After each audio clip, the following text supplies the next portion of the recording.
Καλησπέρα. Καλησπέρα σε όλους σας. Πιστεύουμε να ακουγόμαστε καλά μέσα και έξω. Καλώς ήρθατε εδώ στο κέντρο της πόλης, στο Police Art, σε έναν χώρο που εδώ και ένα περίπου χρόνο ξεκινήσαμε την προσπάθεια της προβολής της σύγχρονης δημιουργίας, σε έναν χώρο που έχει μια πολύ μεγάλη ιστορία για τον πολιτισμό και ως σχολείο και ως κεντρική εμπορική στο Άτων Αθηνών εδώ και με το θέατρο τέχνης και με τον εξώστητο Ορφέα, με τη μουσική. Προσπαθούμε λοιπόν τα τελευταία χρόνια, επειδή στον χώρο λειτουργεί και η ιστοά του βιβλίου και φιλοξενούνται πολλοί και διαφορετικοί εκδότες, γιατί αυτό μας ενδιαφέρει, οι πολλές και διαφορετικές φωνές. Ξεκινήσαμε, είναι ωραίο που με τους φίλους που κάναμε την πρώτη συνάντηση ξανασυναντιόμαστε εδώ, στο τριήμερο της ποίησης, γιατί αποφασίσαμε, επειδή ήταν πολλές και ωραίες οι ιδέες, να έχουμε σε αυτό το χώρο ένα τριήμερο για την ποίηση και τους ποιητές, να γνωρίσουμε πολλούς ποιητές, σχεδόν από όλο τον κόσμο, ποιητές που έχουν μια ιδιαιτερότητα, που έχουν διαφορετικές γλώσσες.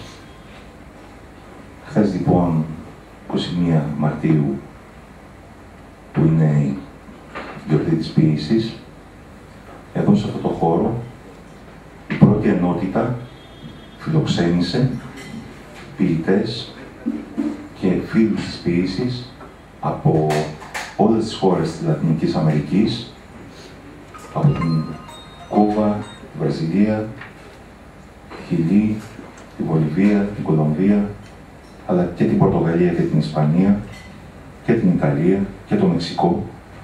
Γνωρίσαμε πολύ καλύτερα τη λατινόφωνη ποίηση και τη κλασική για την νεότερη στην πρώτη ενότητα. Ήταν κάτι που συνέβαινε για πρώτη φορά εδώ στην Αθήνα. Το καλοκαίρι θα φιλοξενήσουμε και το φεστιβάλ Λέα. Έρχονται συγγραφείς από όλες αυτές τις χώρες και για πρώτη φορά θα γίνει σε αυτό το χώρο, το τριήμερο αυτό φεστιβάλ. Και όπως είπαμε, μετά θα δούμε και τους αγώνες του Μοντιάλ όλοι μαζί εδώ, γιατί γνωρίζετε ότι αυτές οι χώρες έχουν στο κέντρο της κουλτούρας τους και του πολιτισμού τους το ποδόσφαιρο. Πολύ ωραίο, και εμείς το ίδιο. Ο Λεωνίδας το γνωρίζει αυτό, ότι οι άνθρωποι του βιβλίου ασχολούνται πάρα πολύ με το ποδόσφαιρο και πάρα πολύ συγγραφείς. Η επόμενη ενότητα ήταν η ενότητα του περιοδικού Μανδραγόρας, με αντιρατσιστικά και επαναστατικά ποίηματα. Αρκετοί ποιητές βρέθηκαν μαζί μας. Η Νένα Βενετσάνου μας χάρισε τις ωραίες μουσικές της. Στο τέλος, ένα hip-hop συγκρότημα, η Φράξια, μας δονήσαν με λίγο πιο επαναστατικούς ρυθμούς. Σήμερα, δεύτερη μέρα του τριημέρου, φιλοξενούμε κάτι το οποίο πραγματικά συμβαίνει για πρώτη φορά. Είναι πρωτόγνωρο. Πριν από λίγο καιρό είχαμε απολαύσει εδώ, σε αυτό το χώρο, την παράσταση του Κωνσταντίνου Θεμελή για το Μικρό Πρίγκιπα στα Βλάχικα, στα Αρμάνικα.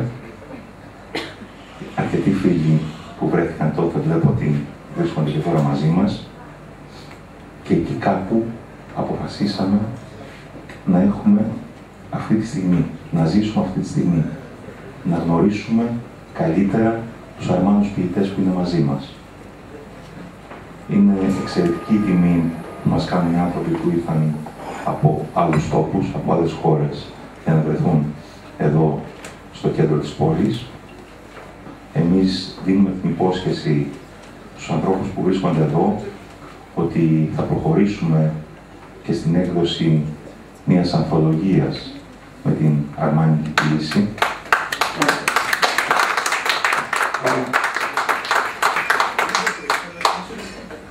να ευχαριστήσω τα πρόσωπα στα οποία βασίζεται, πέρα από τους ποιητές που σε ευχαριστούμε, που βρίσκονται εδώ μαζί μας.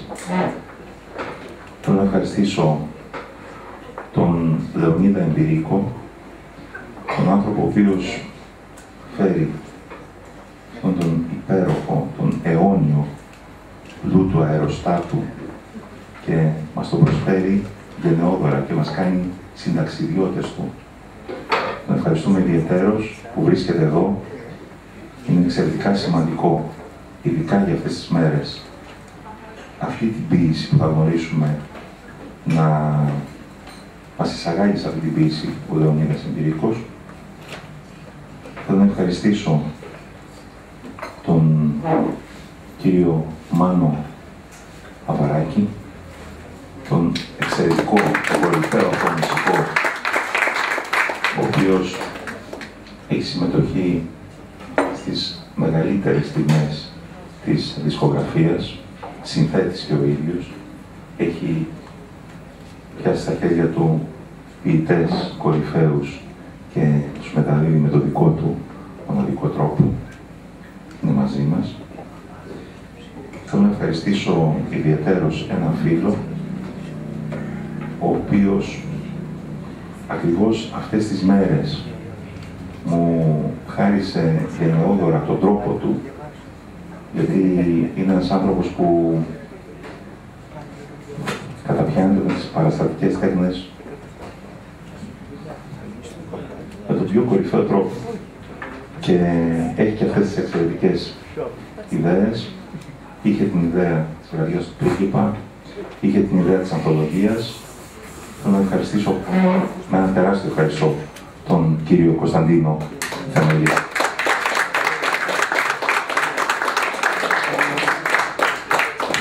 Σας ευχαριστήσουμε όλους.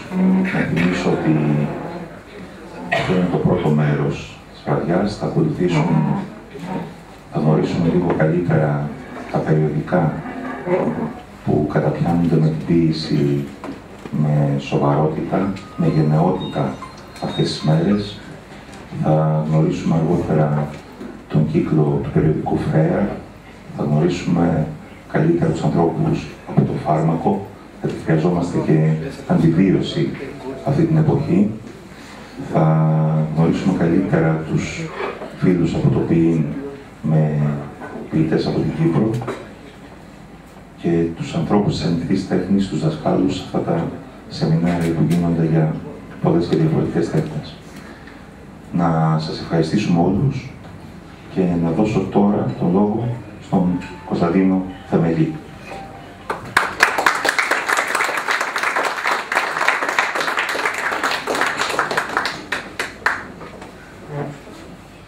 Nous sommes tous les polyglottes, είπε ο Αλφρέτο Ματής.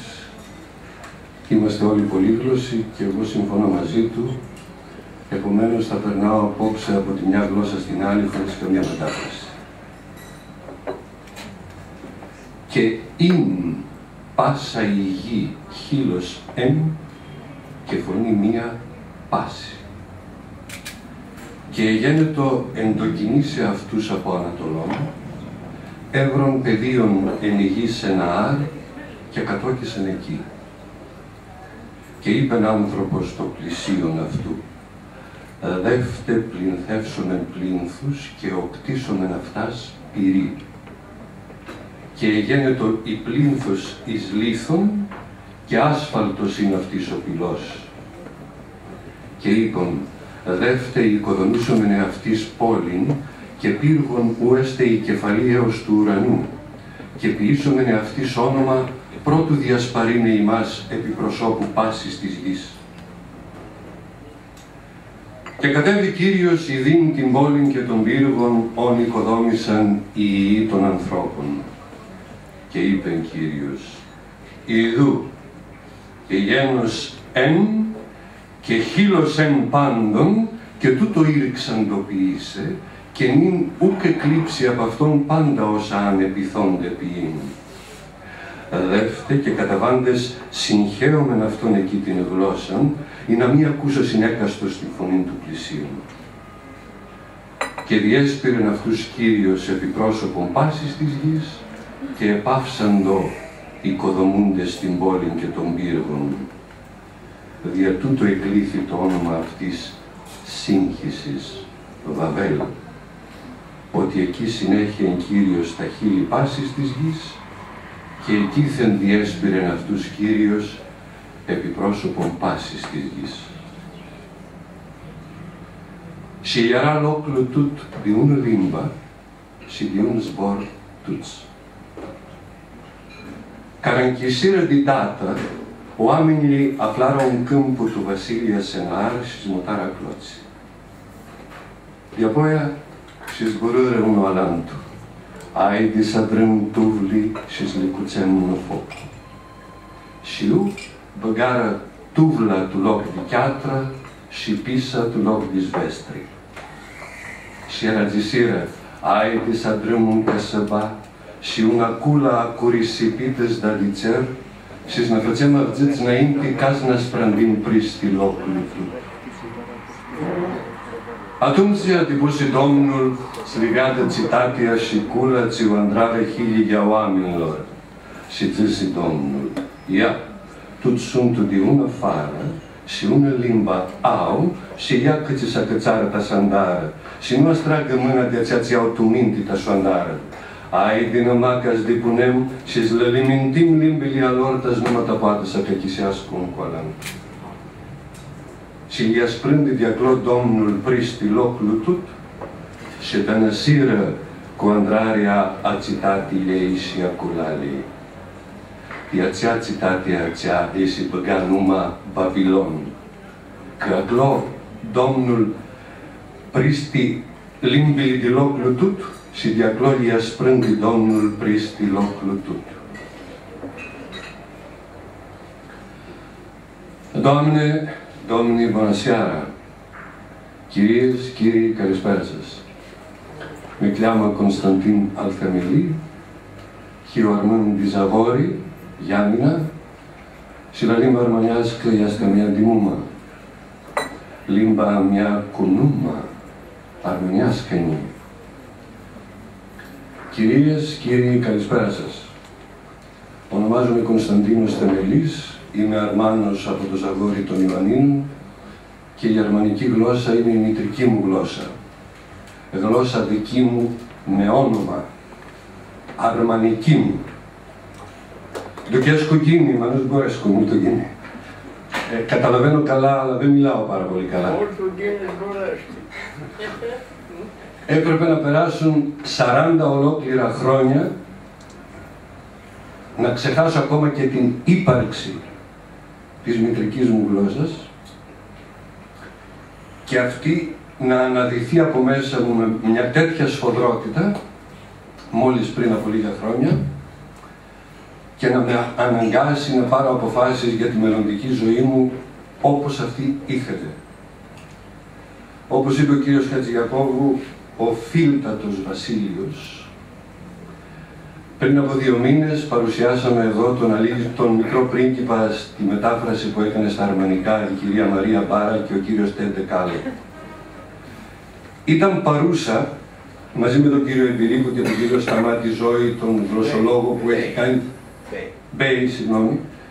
που έχει κάνει το διδακτορικό του στο ιδίωμα του Μετσόβου και μας τιμά και σήμερα με την παρουσία του. Η κυρία Αλεξάνδρα Ιωαννίδου, που είναι αναπληρώτρια καθηγήτρια των Σλαβικών Σπουδών στο Πανεπιστήμιο Αθηνών, έγραψε το εξής μικρό κείμενο που το θεωρώ την καλύτερη εισαγωγή στην απόψινή βραδιά και την καλύτερη σύσταση για μένα. Στη συζήτηση μετά την υπέροχη εκδήλωση για τη βλάχικη έκδοση του Μικρού Πρίγκιπα, ο ηθοποιός Κωνσταντίνος Θεμελής μας εκμυστηρεύτηκε κάτι που με οδήγησε για άλλη μια φορά στους συλλογισμούς που χρόνια τώρα με ταλανίζουν και με εμπνέουν. Μας μίλησε για το ξαφνικό ξύπνημα της βλάχικης γλώσσας μέσα του. Για την απρόοπτη, δυνατή επιθυμία να ξαναθυμηθεί και να μιλήσει τη γλώσσα των παιδικών του χρόνων κατά τη διάρκεια ενός περιπάτου στην Ισπανία. Ένας απλός, σύντομος καθημερινός διάλογος στα ισπανικά ανάμεσα σε δύο φίλες του έφτασε για να του προκαλέσει τον γλυκό πόνο της νοσταλγίας που συνήθως συνιστά την απαρχή της καλλιτεχνικής δημιουργίας και τον οδήγησε στην στοχευμένη επανάκτηση της γλώσσας της μητέρας του, των ανορισμάτων, των καθημερινών συζητήσεων στην ιδιωτικότητα και τη ζεστασιά της πρώτης οικογένειας. Μια γλώσσα που έξω από το σπίτι δεν έπρεπε να μιλιέται. Έτσι το θέλαν οι καιροί και αν εξαρτιόταν από τις αναχρονιστικές αντιλήψεις συγκεκριμένων ανθρώπων, έτσι θα ήταν και σήμερα. Η επικίνδυνη και περιοριστική για κάθε είδους διαφορετικότητα καιρή. Το ξύπνημα της γλώσσας, η επανάκτησή της είναι μια συναρπαστική ιστορία που έχει πάντα να κάνει με το υποσυνείδητο. Το κομμάτι αυτό του εαυτού μας που δεν αποδέχεται εύκολα απαγορεύσεις, περιορισμούς, αποσιωπήσεις. Έτσι, άξαφνα μια Θεσσαλονικιά γιαγιά φίλων που χρόνια έκρυβε μέσα της το αμαρτωλό μυστικό της αγαπημένης γλώσσας των παιδικών της χρόνων, ξυπνώντας από το κόμμα που την είχε ρίξει ένα απρόοπτο εγκεφαλικό επεισόδιο, μιλούσε και καταλάβαινε μόνο τη σλαβική ντοπιολαλιά του δυτικομακεδονικού χωριού της. Το υποσυνείδητό της, ο πόνος της καταπίεσης χρόνων, είχαν με αφορμή το εγκεφαλικό επεισόδιο σβήσει από μέσα της τα ελληνικά. Έτσι, έχοντας εγκαταλείψει στα γεράματα πια την ανάγκη της κοινωνικής αναρρίχησης, την τροπή που της προκαλούσε η περιφρόνηση των ανόητων συμπολιτών της για αυτή τη σλάβα χωριάτισσα, το υποσυνείδητό της επαναστάτησε και επιπλήθηκε. Γλώσσα της ήταν τα ντόπικα, τα μακεδόνικα, για κάποιους τα βουλγάρικα, και όποιος δεν την καταλάβαινε, ας έλυνε το πρόβλημά του μόνος του. Κάτι παρόμοιο συνέβη και με τη δική μου τη γιαγιά, συνεχίζει η κυρία Ιωαννίδου, από την Έρβια, που ποτέ δεν την είχαμε ακούσει να μιλά στη δική της γλώσσα των παιδικών χρόνων.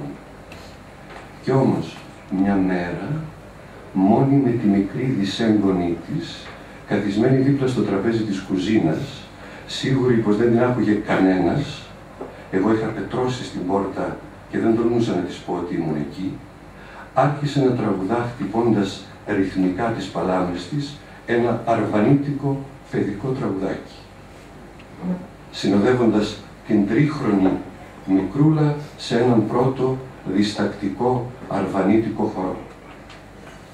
Η γιαγιά μου, η Αλεξάνδρα, αυθόρμητα, τη στιγμή της μεγάλης συγκίνησης και του ενθουσιασμού, είχε ανακαλέσει τα σβησμένα λόγια, τη γλώσσα που ποτέ στην Αθήνα των εμπορικών κύκλων όπου σύχναζε με τον Πελοποννήσιο παππού μου δεν θα γινόταν αποδεκτή. Έτσι ήταν και έτσι είναι. Η γλώσσα που στιγμάτιζε τον ομιλητή της ως φτωχό, χωριάτη, ξένο, κλειδωνόταν γερά στο πίσω μέρος της καρδιάς, σε κρυφά σεντούκια για θησαυρούς θαμμένους και ενίοτε ξεχασμένους. Και έφτανε μια μικρή σεισμική δόνηση, μια ξαφνική στροφή του βίου, ένα συναισθηματικό ξέσπασμα για να ανοίξει το σεντούκι και να ξεχυθεί από μέσα όλη η ομορφιά και η τρυφερότητα των παιδικών χρόνων. Δεν ξέρω αν από εκεί που βρίσκεται θα θυμώνει μαζί μου ή αν στο μεταξύ θα είναι ελεύθερη να γυρνά όποτε θέλει στο πανέμορφο χωριουδάκι πάνω από την άγρια θάλασσα του Κάβο Ντόρο και να τραγουδά πιο ανάλαφρη πια και από τους άγριους ανέμους των απάτητων βουνών της στη γλώσσα που πρωτομίλησε, περήφανη και ελεύθερη. Επιτέλους. Επιτέλους.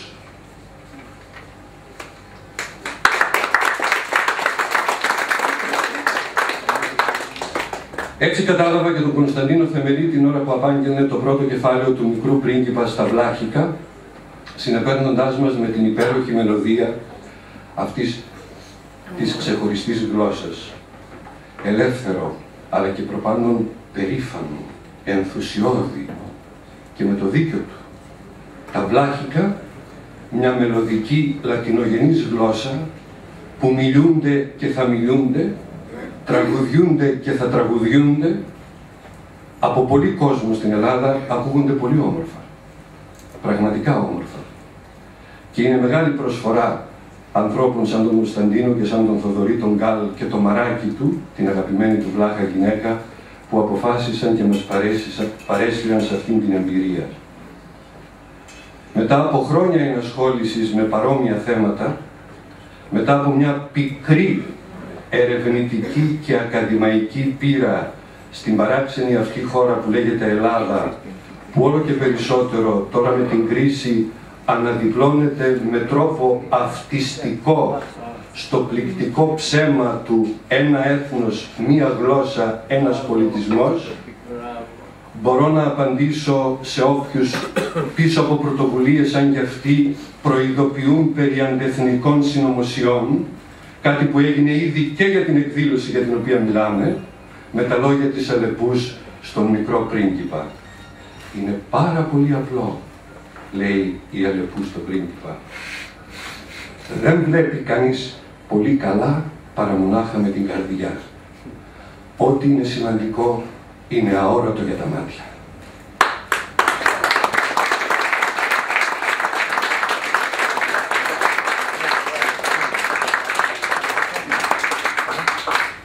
Καλώ αμέσως μετά από αυτή την εισαγωγή τον κύριο Λεωνίδα Εμπειρίκο, ο οποίος θα κάνει τη δική του εισαγωγή στην αρμανική ποίηση.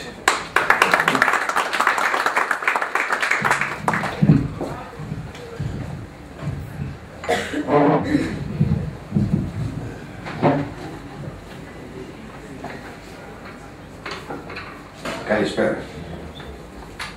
Είμαι πολύ ευτυχής που βρίσκομαι εδώ ανάμεσά σας. Και ευχαριστώ πολύ όλους σας, τους δύο που με καλέσατε. Θα διαβάσω ένα κείμενο, το οποίο δεν έγραψα εγώ, αλλά το οποίο το θεωρώ εξαιρετικό και πολύ μεστό. Μεταξύ καταστροφής και ελπίδας υπάρχει αρμανική, βλάχικη, ποίηση. Υπάρχει αρμανική λογοτεχνία. Ρητορικές ερωτήσεις. Ποια είναι η αρμανική ποίηση? Οι Αρμάνοι ποιητές έγραψαν ποίηση σε όλες τις βαλκανικές γλώσσες, αλλά έγραψαν επίσης και στη μητρική τους γλώσσα, την αρμανική. Η ποίηση και η λογοτεχνία τους είναι δεμένη στο οντολογικό και αρχετυπικό τους πρότυπο. Στην αρμανική οντολογία, ο Οδυσσέας κατάπιε τον Αχιλλέα. Η ποίησή τους κυμαίνεται μεταξύ της νοσταλγίας για την Ιθάκη και της περιπέτειας του Οδυσσέα. Ποιο είναι το παράδειγμα, υπόδειγμα για αυτήν?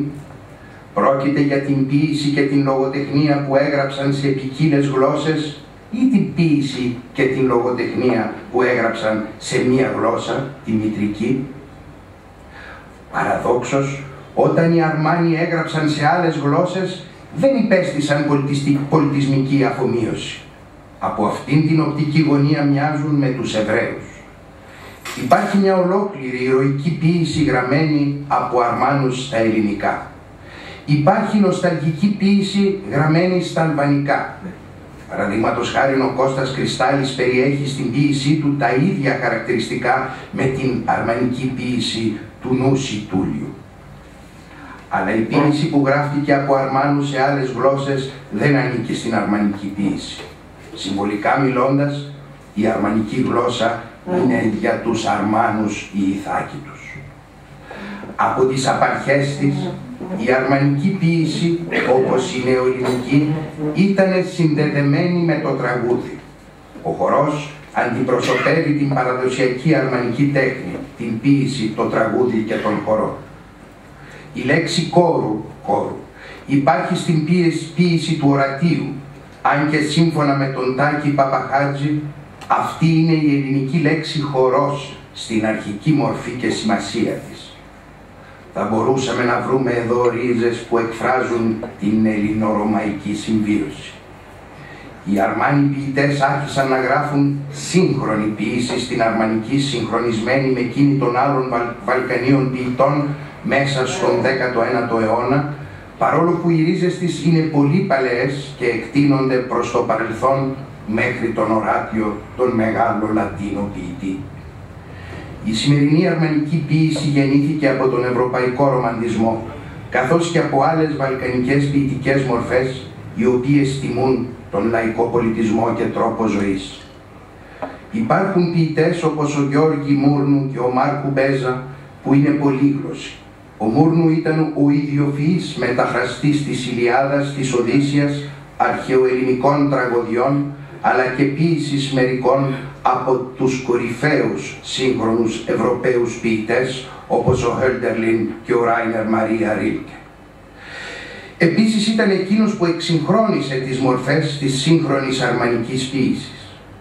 Υπάρχουν Αρμάνοι ποιητές που είναι νοσταλγικοί, άλλοι είναι σύγχρονοι και άλλοι καινοτόμοι. Για διδακτικούς σκοπούς τους διαιρούμε σε 3 γενιές. Η γενιά των κλασικών μέχρι τον 19ο αιώνα. Η γενιά των νεοπαραδοσιακών και συγχρόνων μέχρι τον Δεύτερο Παγκόσμιο Πόλεμο. Η γενιά εκείνων που γεννήθηκαν μετά τον πόλεμο. Κάποιοι από τους